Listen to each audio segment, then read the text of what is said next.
The Babe and I, written by David A. Alter and illustrated by Terry Wildner. The Babe and I.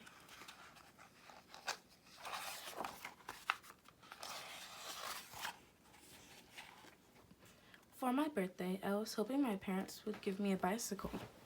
They only gave me a dime. I was disappointed but not surprised. It was 1932, in the midst of the Great Depression, and millions of people were out of work. We were lucky.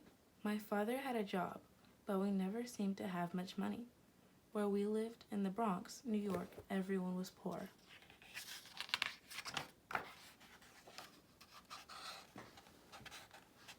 "Happy birthday," Dad said when I walked with him outside. I watched him go off, carrying his briefcase and smiling. My neighbor Jacob was tossing a ball and catching it. He threw it to me and shouted, "Give me a high one. I'm Babe Ruth, the world's greatest baseball player." I threw the ball and Jacob reached up. It bounced out of his hands. He was no Babe Ruth.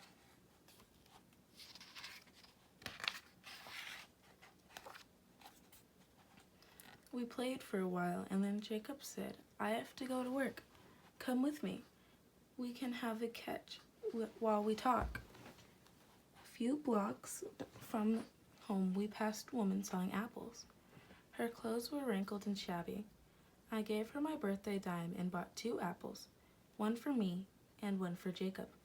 I was glad to be rid of the dime. It reminded me of the present I didn't get.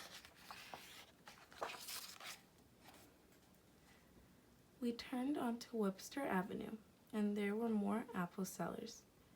Near the next corner, I saw a large briefcase and looked up. There was Dad, selling apples just like the others. Suddenly, I couldn't move. "Come on," Jacob said. I pointed. "Oh," he whispered. "I thought your dad had a job." "So did I. And Mom thinks so too."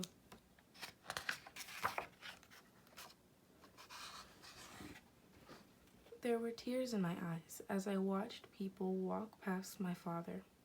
I wished so much someone would buy an apple from him, but no one did. I realized how he had earned my birthday dime and was sorry I had spent it. "I have to get to work," Jacob whispered.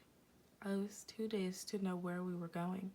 I just followed Jacob until we came to a small building. "My dad is out of work too," Jacob said as he got in line. "That's why I'm a newsie. Sell papers with me, it's fun." I didn't feel like going home, so I stayed with Jacob. We collected our papers, and he said, "Now I'll teach you how to really sell." We walked past a newsie on the corner. "Coney Island fire," he called out. 1,000 homeless. Read all about it." There were lots of people around, but I didn't see anyone buy a newspaper. Jacob and I passed other newsies calling out about the fire. Then we walked beyond the busy streets and apartment buildings. "Where are we going?" I asked. "You'll see," Jacob said. We walked until we came to an elevated train station.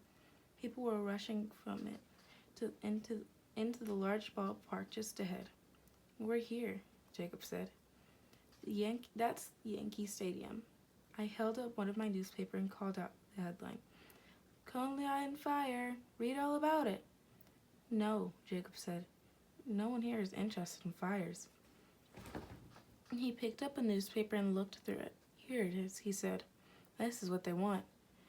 Babe Ruth hits home